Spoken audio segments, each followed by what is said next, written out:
Now, the family of a British-Iranian man says that authorities in Iran are preparing to execute him. Alireza Akbari was arrested in 2019 and sentenced to death on accusations of spying for the UK, which he denied. The UK has urged Iran to immediately release him. Well, Iran has executed 4 other men since December in connection with the anti-government protests across the country. The United Nations have said that Iran is weaponizing the death penalty in order to stamp out dissent. Well, we can discuss this further with my next guest who joins us from New York. It's Jason Rezaian, an Iranian-American Washington Post journalist. Jason, welcome. You spent 544 days imprisoned by Iranian authorities. When you are watching what is happening right now, it must be with an extremely heavy heart. It's frankly chilling, Katja. I follow events in Iran very closely. I write about them. For the last several years, I've been following cases of other dual nationals imprisoned, like Nazanin Zaghari-Ratcliffe and Morad Tabaz, Amiche Ashuri, and others. And to learn about this case of Mr. Akbari right now, it's heartbreaking. As you indicated, the UN says that Iran is weaponizing the death penalty. They've been doing that for a very long time. Now the world is paying attention, and I hope there's something that we can do about it. Well, it's just important to stress and talk us through it, your first-hand experience, of course, because you're US Iranian national. This man is UK Iranian national, and yet Iran doesn't recognise dual nationality. So for them, they see them as an Iranian citizen. So anything the international community can do in terms of diplomacy, what happens?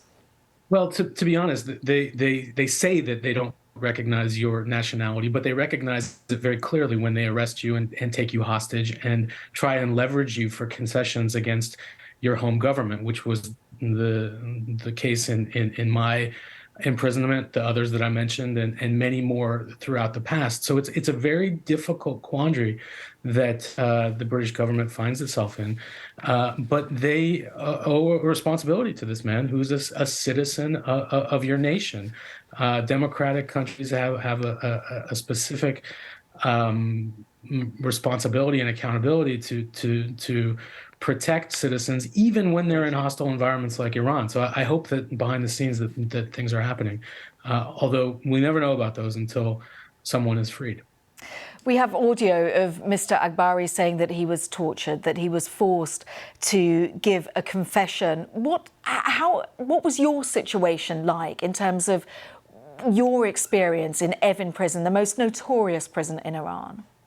Well, I had different experiences. A year and a half is a long period of time, but my wife and I were arrested at gunpoint from our home, abducted, handcuffed, blindfolded, taken to Evin prison, where we were thrown immediately into solitary confinement. I spent 7 weeks in solitary confinement. She spent 10 weeks in solitary confinement. The only times we were brought out were to be interrogated on accusations that were laughable if they weren't so serious and nefarious in the ways that they treated us. The threat of death and dismemberment loomed over the situation for the entire time. And then ultimately I was brought on into the Revolutionary Court, the same court where so many of these people have been handed death penalties. So, you know, in a way, Iran's judicial system, especially what they call the revolutionary judicial system, is farcical. But the ramifications, the consequences for people, their families, entire communities are so destructive. And on the one hand, I'm glad that the international community is recognizing this, but it's going to be too late. Many people are at risk of being executed right now, including Mr. Akbari. And whatever we can do to raise our voices to compel the Islamic Republic to stop using this extreme measure as a tool of political repression, we have to do it. Jason Rezaian, you spent 544 days in Evin prison. Thank you very much for just sharing your experience with us. And I know you write about this extensively in the Washington Post. Thank you so much for your time. Thank you.